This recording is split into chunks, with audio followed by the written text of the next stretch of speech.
Technics, un nom qui, au fil des décennies, est devenu synonyme d'innovation, de qualité et d'avant-garde dans le monde de l'audio. Dès le départ, la marque est née avec un objectif très clair: entrer dans la cour des grands, rivaliser avec des marques hautement spécialisées comme Nakamichi et démontrer que les Japonais ne savaient pas seulement fabriquer des appareils électroniques abordables, mais aussi de véritables joyaux de haute fidélité.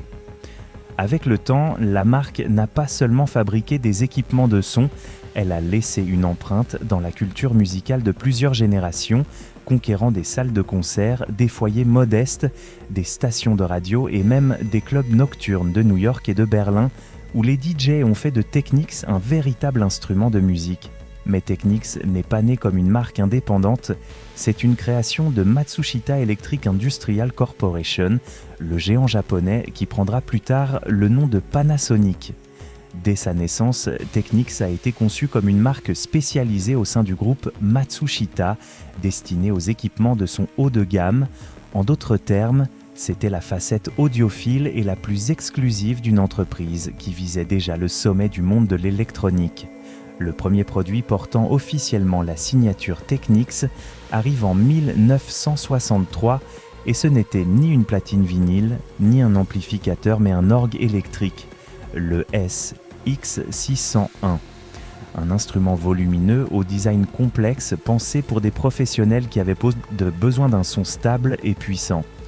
Fait intéressant, ce projet est le fruit d'une collaboration de Matsushita avec la National Electronic Organ Company et avec A-Stone, l'entreprise qui deviendra plus tard Roland. Dès ce premier pas, Technics montrait qu'elle ne voulait pas se limiter à la production de masses de radio ou de petits appareils domestiques, comme le faisaient d'autres marques de l'époque. Il était question d'autre chose: prestige, qualité et ambition d'être en première ligne de l'audio mondial.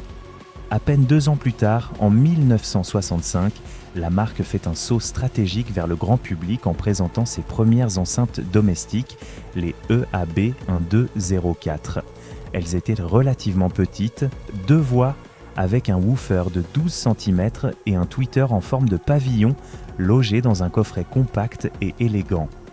Ce qui surprit tout le monde fut leur réponse en fréquence plate, sans exagération des graves ni des aigus, chose inhabituelle à une époque où beaucoup de marques misaient davantage sur l'impact que sur la précision.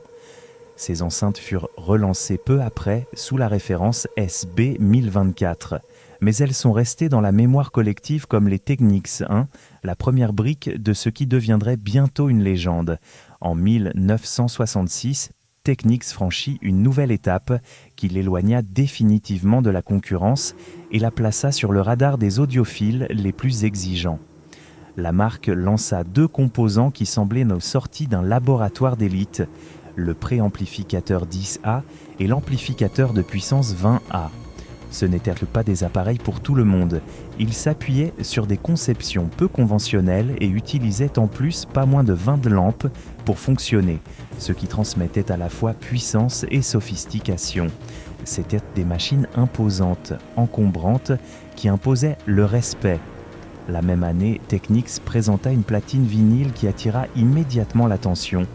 La 100P, une platine à entraînement passif qui, à première vue, ne semblait pas se différencier beaucoup d'autres modèles du marché, mais elle cachait un détail unique, un bras tangentiel.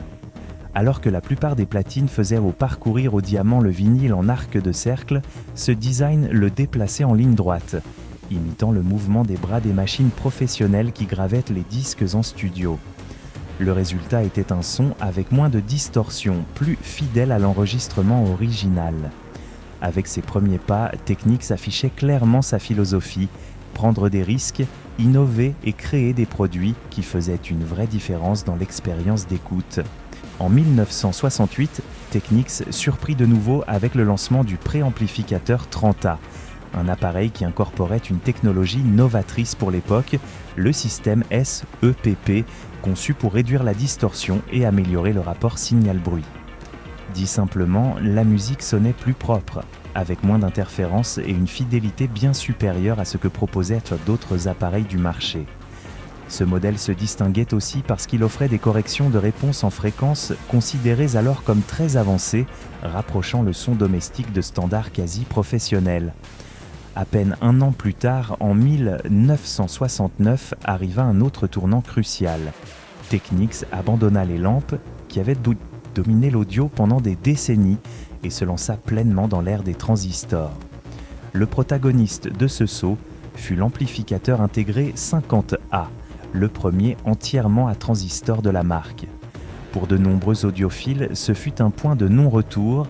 Avec lui, Technics démontra que les transistors pouvaient égaler et sur certains aspects surpasser la chaleur des lampes avec une efficacité bien supérieure.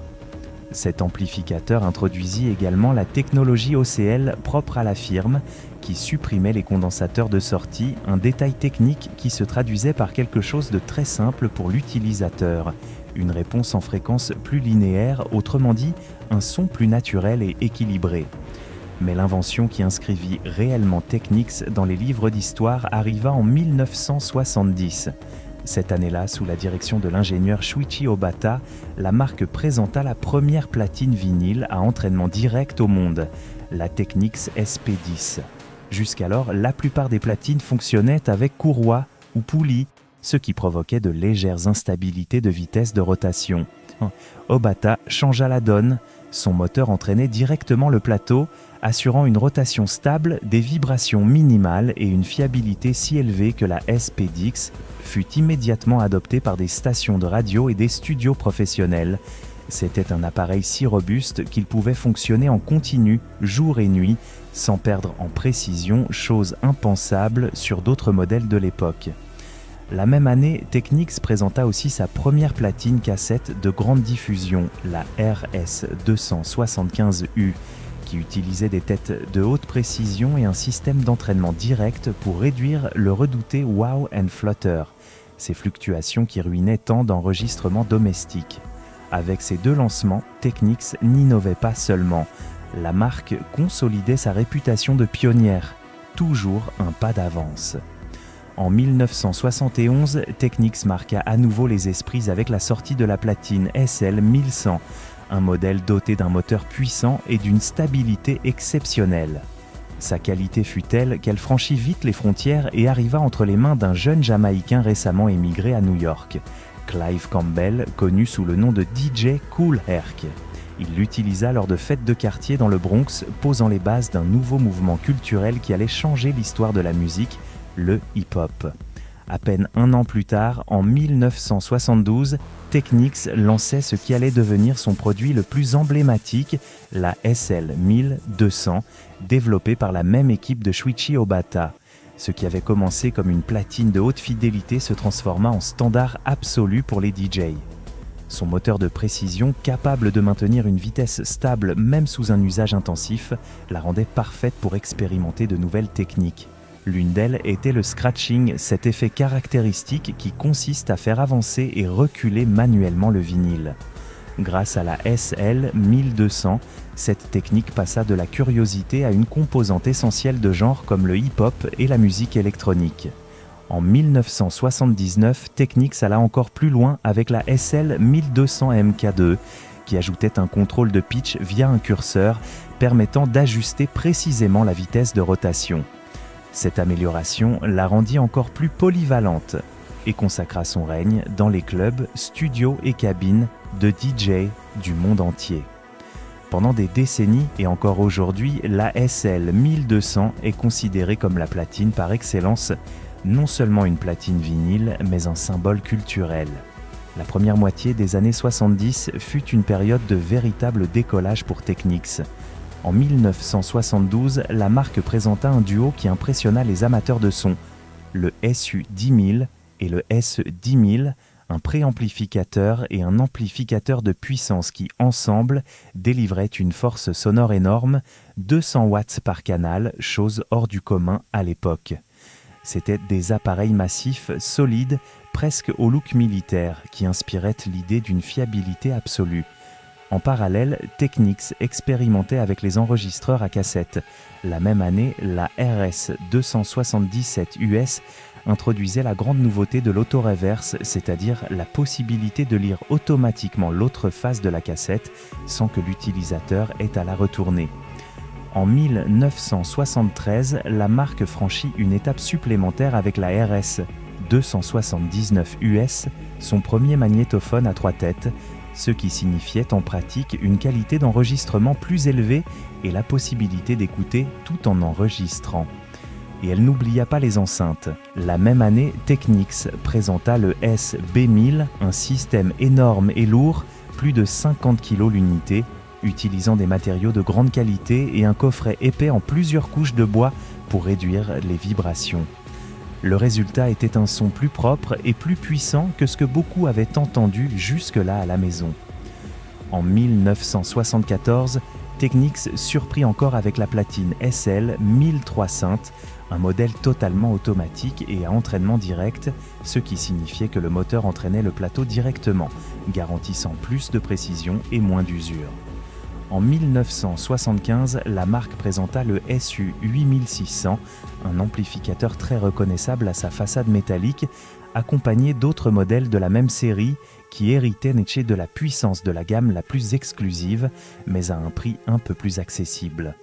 La même année arriva aussi l'un des plus grands icônes de la marque, les enceintes SB7000, connues sous le nom de Technics Sept. Ces enceintes bousculèrent la chaîne dans les codes car leurs 3 éléments, le haut-parleur de grave, celui de médium et celui d'aigu, n'étaient pas alignés sur un même axe comme dans la plupart des enceintes, mais décalés de manière calculée. Cela permettait au son de chaque registre d'arriver à l'auditeur de façon plus synchronisée, créant une scène sonore bien plus claire et réaliste. Chaque composant, en outre, était isolé à l'intérieur du coffret pour éviter les interférences.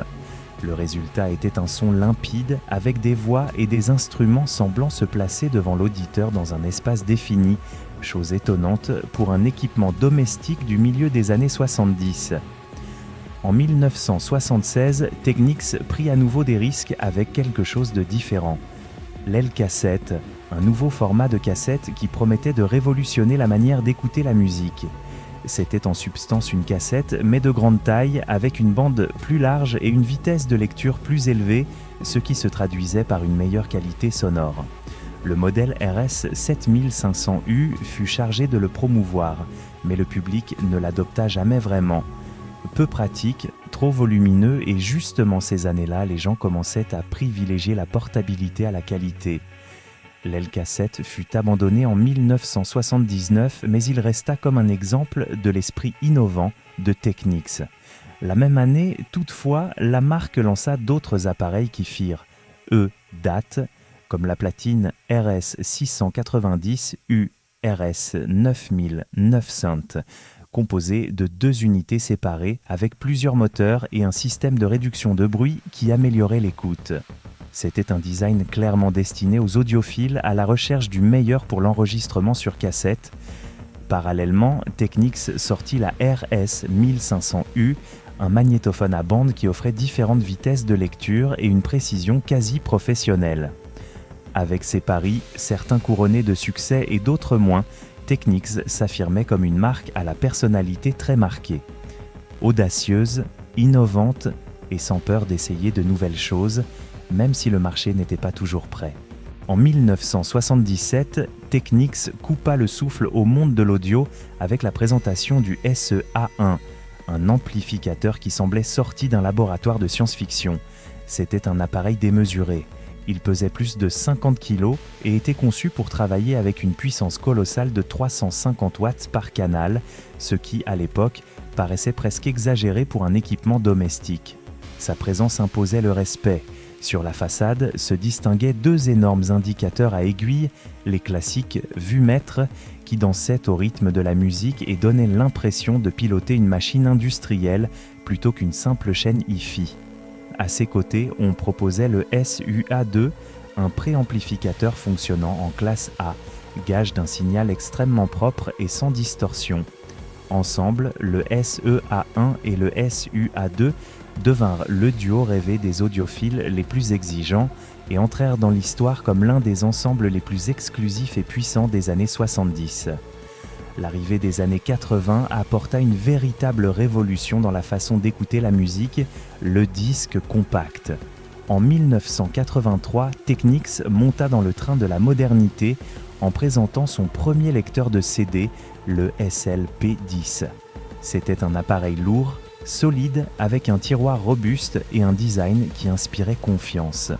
L'essentiel, c'est qu'il ouvrait la porte à une nouvelle ère numérique où la musique ne dépendait plus de cassettes ou de vinyles, mais de disques optiques promettant un son plus propre, sans usure et avec davantage de commodité. Peu après arriva le SLP 1200, un lecteur de CD pensé directement pour les professionnels. Il possédait une molette pour parcourir rapidement l'intérieur des morceaux et un design inspiré du mythique SL 1200, ce qui le rendit particulièrement attractif pour les DJ et les stations de radio qui y trouvèrent un outil de précision et de fiabilité. En parallèle, Technics expérimentait de nouveaux types d'amplificateurs numériques comme les SU-V9 et SU-VX800 qui introduisaient des technologies innovantes au nom technique comme MASH ou New Class A. Pour le dire simplement, l'objectif était de combiner le meilleur des deux mondes, la chaleur du son des anciennes lampes avec la clarté et la précision des transistors modernes. La décennie 80 fut aussi un terrain fertile pour l'expérimentation en format et en design. Technics ne se contenta pas du traditionnel et essaya de tout, d'échangeurs de CD capables d'accueillir plusieurs disques à la fois, jusqu'aux platines cassettes à disposition verticale qui économisaient de la place et attiraient l'œil. Ces mini-chaînes modulaires furent également populaires, des systèmes tout en un offrant puissance et élégance dans un format compact, idéal pour les jeunes qui voulaient donc de la qualité, mais aussi de la praticité. Côté enceinte, Technics surprit avec des propositions peu conventionnelles. Le SBAF 10000, qui utilisait des haut-parleurs plats au lieu des cônes classiques. Le SBF, une enceinte compacte au coffret métallique. Et même le SBM qui reprenait l'idée du SB7000 de répartir les haut-parleurs à des positions différentes, mais dans un style plus moderne. Pendant ce temps, les platines cassettes de la marque restaient parmi les meilleures du marché. Des modèles comme la RS B100 ou la RS B965 offraient des caractéristiques de haut de gamme, telles que des têtes d'enregistrement séparées, des mécanismes de grande précision et des systèmes de réduction de bruit qui amélioraient nettement la qualité de reproduction. Dans un monde où la cassette était encore reine, Technics resta solidement au sommet, prouvant qu'elle savait marier innovation et fiabilité. Durant les années 90, le monde de la musique et de la technologie commença à évoluer à grande vitesse. Le public ne cherchait plus uniquement d'énormes équipements de haute fidélité, mais des solutions plus pratiques, compactes et faciles à utiliser. Dans ce nouveau contexte, Technics sut s'adapter sans renoncer à son esprit audiophile.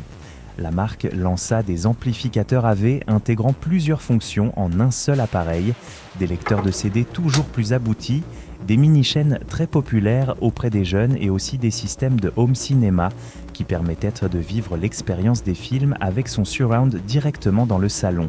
Cependant, malgré la diversification de son catalogue, Technics n'oublia jamais son produit phare, la platine vinyle.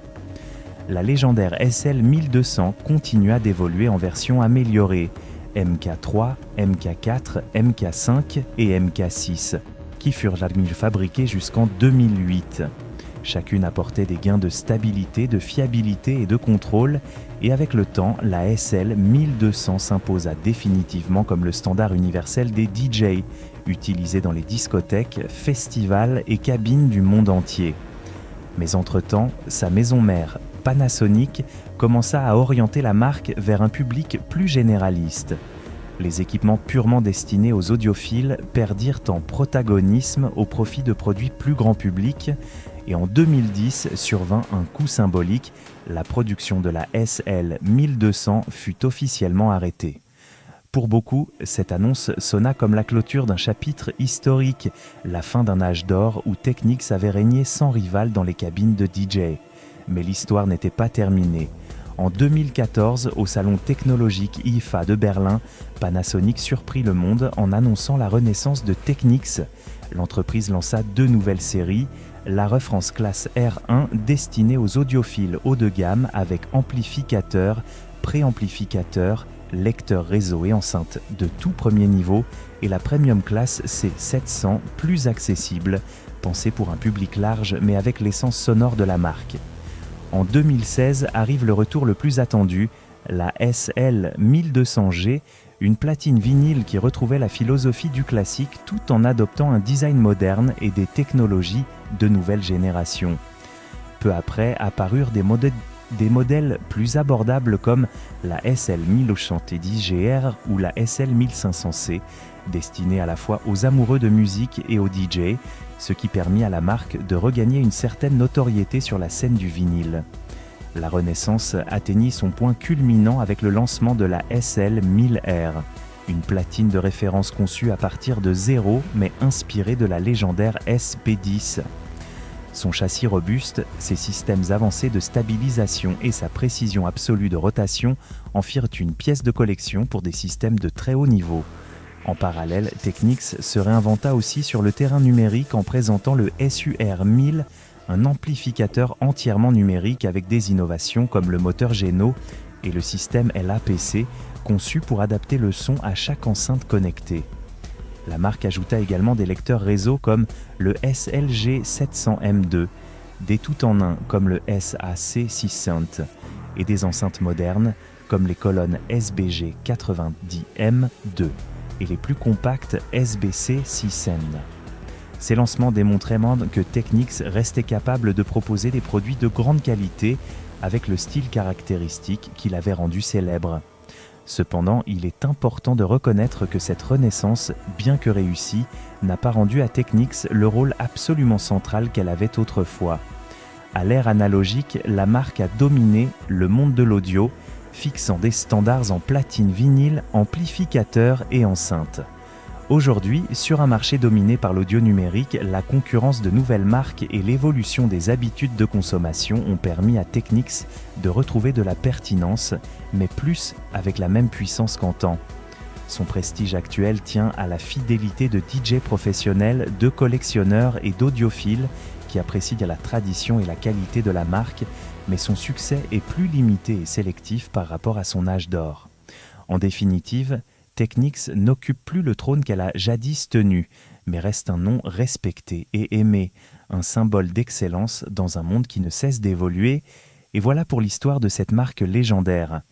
Si ce voyage à travers l'héritage de Technics t'a plu, abonne-toi, laisse un like et dis-nous quelle autre histoire tu voudrais qu'on raconte sur la chaîne. À très vite.